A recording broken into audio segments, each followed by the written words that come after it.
Thank you for staying with us on TVC Breakfast. Let's now check out what the papers are saying this morning, and the front pages that are awash with diverse headlines. We're looking at The Nation now, which is leading with a headline on the presidential retreat, which we discussed earlier. Of course, the big story reads, "Perform or get sacked." President wants ministers, saying result delivery unit to periodically assess functionaries' performance. Other stories there: stock market 70,000 points, set new record. Rift with Wike over soon. That's according to the Rivers State Governor Fubara. And for the minister, that's the former governor, Nyesom Wike, that he's also quoted as saying it's not about money. In the meantime, Rivers elders who are, of course, observing the situation in the state are also calling for caution. Also on the front page of The Nation, Ajero, that's the NLC, the Labour Congress president, according to the police, was held to protect him. And for the NLC, they maintain that their president, Joe Ajero, was attacked. President seeks lawmakers not to borrow $7 billion as well as 100 million euros, and dust over REC nominee substitution in Senate, as well as EFCC changes tactics over suspects' passport seizure. These and more all there on The Nation. Let's look at this Nigerian now. "Perform or quit," it says. Tinubu reads Riot Act to ministers at retreat, says he must succeed by all means necessary, and sets up result delivery unit. Imo NLC protest, one feared dead as security agents arrest. Release Joe Ajero, the NLC president. The Immigration Service arrests 30 illegal migrants in Ogun State. Tinubu requests NAS approval for $7.8 billion as well as 100 million euros as external loans. And still on the Rivers matter, allegations against Wike malicious, untrue. That's according to Rivers Elders Council, as FCT minister warns social media propagandists, receives 3 PDP governors. Issues will be resolved, that's according to the governor Fubara, and approaches court in the meantime to stop his impeachment, the impeachment process at the State House of Assembly. World Bank spends over $11 billion in Nigeria in 3 years. That's according to country director. This is also on this Nigeria. Daily Independent now, no excuses, perform or I sack you, Tinubu tells ministers. Acknowledges challenges, liabilities inherited from predecessor. Governor Eno of Akwa Ibom State, as well as corporates, economy masters, excited over editors' conference. NGX records historic gain, crosses 70,000 point height. Despite reconciliation, Obaseki, governor of Edo State, denies deputy official vehicle. Court restrains Rivers lawmakers from impeaching governors Fubara. And the FCT minister, Wike, is also warning detractors, saying, I have capacity to fight back. Cautions against tampering with political structure in Rivers, and says planned impeachment, not military coup, but constitutional. And according to British High Commissioner observers, Tinubu's bold economic reforms resonating globally. And up there on Daily Independence, Labour accuses Governor Uzodinma of abducting, brutalizing NLC president, says his phone's money taken off him as he is hospitalized in Owerri. Coup cannot happen in Nigeria. Chief of Defense Staff General Christopher Musa assures and warns political thugs to steer clear of Bayelsa, Imo, and Kogi elections. Blueprint now, Tinubu to ministers and others with performance bond deliver or quit. Tax debts, Lagos shuts 34 business entities. And on Israel-Palestinian war, experts caution Nigerians against religious crisis. Imo State still, NLC President Ajero in protective custody, not arrested. And encomiums as primary health care boss Faisal Shuaib bows out. On the Punch, Court stops Fubara's removal. PDP governors consult Wike. No one can intimidate me. Impeachment of a coup, says Wike, and crisis will be resolved, says Fubara, as PDP governors plan Port Harcourt meeting. And there's a sad story there. Traders lament as fire destroys 300 shops in Lagos Plank Market at Ladipo, and the picture stories are also there, splashed on the front page of the Punch newspaper. My daughter's boyfriend blackmailed her to commit suicide in the UK. That's according to her father. Another sad one there. And crude shortage delays Dangote refinery. 5 others take off. Lack of supply to Dangote shameful, says federal government. Minister blames low production. Finally with me is First News.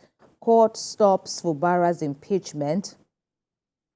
Restrains assembly. Orders lawmakers, chief judge to maintain status quo. Impeachment is not military coup, says Wike. Supplementary budget. Tinubu, Shitta to spend 7 billion naira on residences. That's according to First News. And why our operatives shot at Rivers governor. That's according to the police. And the Rivers elders are once again quoted as saying regarding the impeachment plot against the governor that those employing propaganda against Wike are feeling crisis.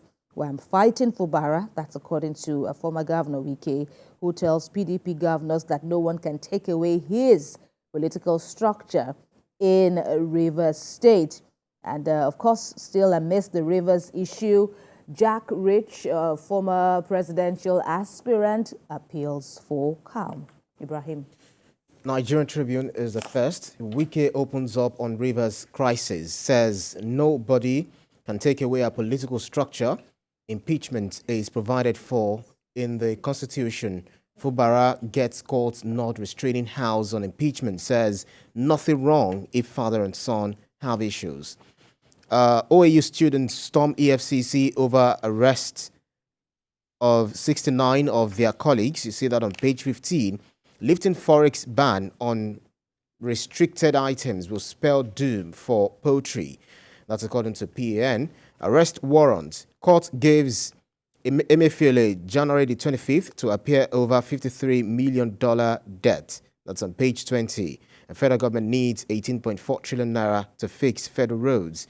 Labour talks tough over brutalization. Arrest of NLC president in Imo. Wants Tinubu to call Uzodinma to order. Ajaro was in protective custody, not arrested. That's according to police. You can see that on page 10. Above the masthead, reps issue 72-hour ultimatum to AGF. Submit report on 100 billion naira COVID-19 intervention fund. You see that on page 2. I must succeed by all means, Tinubu says.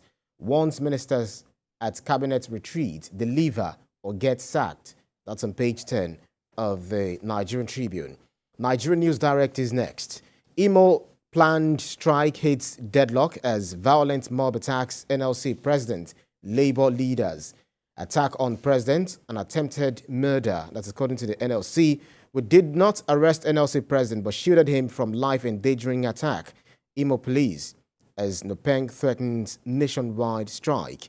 Defense minister under fire as protesters storm National Assembly, demand removal of Matawale. Statutory board dissolution, sacked APC chieftain, threatens to sue Governor Adeleke. EFCC chairman bans sting operations at night, reviews procedure for bail. Court grants Governor Fubara order restraining Rivers Assembly from carrying out impeachment. Above the nameplates, Tinubu threatens to sack underperforming ministers, tasks them on performance. You see that on the front page of Nigerian News Direct. Next is the Daily Times. As workers set for protest, that's a key kind of headline reads, gunshots, brutality in Imo as thugs, police manhandle NLC president. The riders hospitalized, right eye shut. Uzodinma's aide leads arrest of Labour leader. TUC NLC report governor to Tinubu vowed to shut down state. We took him for protection. Police outrage against governor. days to election. That's on page 4. And on the top of above the nameplate, how rising input costs deep business performance in October, suffering indigenous contractors beg Wike for payment. You can read more on that on from the Daily Times. Voice of Liberty is next. Jubilation as federal government commences payment of 35,000 naira wage award. And also 16.25 trillion naira lost to crude oil theft, $74.386 billion spent on fuel subsidy. That's 80. Tinubu seeks Senate approval to borrow $7.8 billion, 100 million euros. Ajaero brutalized by Imo police over planned protest. NLC. No, he was saved from being lynched. That's according to police. EFCC stops arbitrary seizure of suspects' passports, reviews bail terms. Protesters storm National Assembly, demand Defense Minister of State's sack. Will make solid minerals our largest source of revenue. That's according to the federal government. And President Tinubu saying shape up or sheep out. Tinubu tells ministers, others at cabinet retreat. That's according to the Voice of Liberty. Next is Daily Trust. Anger over planned 7 billion naira renovation of Tinubu Shetima's residence. Or rather, I say anger. I'm not sure whether you know what I'm trying to say, Kemi. Anger over planned 7 billion naira renovation of Tinubu Shetima's residences. First Lady's vehicles to gulp 1.5 billion naira. Citizens Labour Party, CSO's kick. President seeks National Assembly's nod to borrow $7.8 billion, 100 million euros. That's about it for the Daily Trust. And second to the penultimate paper here is a Business Day. Presidential yacht, luxury cars in extra budget draw flag. Presidential yacht, luxury cars in extra budget draw flag. Tinubu seeks lawmakers not to borrow $7.81 billion. Nigerians devise survival tactics amid economic woes. You see that on page 21. And Dubai flights to resume December as airlines trapped funds drop, according to sources. Then business activity shrinks, nears Naira crunch levels. That's about it for the Business Day newspaper. And last but not least is the Leadership newspaper. Start from here. Appeals, PDP lawmakers decry conflicting verdicts in Plateau. You see that on page 7. And the scribbling headline here, federal government budgets 33 billion naira for presidential yachts, vehicles, computers, others. That's the infographics right here. You can educate yourself more on this. And perform or quit. Tinubu tells ministers. You see that on page 4. Osun raid. EFCC bans sting operation at night. And Senate clears electoral officer smuggled through back door. Governor Eno. Corporate bodies excited over editors' conference. And above the masthead, Wike has no hand in State Assembly crisis. Rivers elders. That's on page 7. And last but not least, from here is Ajaero battles to save right eye in Imo Hospital. That's on page 7 of the Leadership newspaper. That's about it for all the newspapers this morning that we have for review. All right, there you have it. We hope we've made your job easier in terms of, knowing what stories to look out for and to get details to be more informed.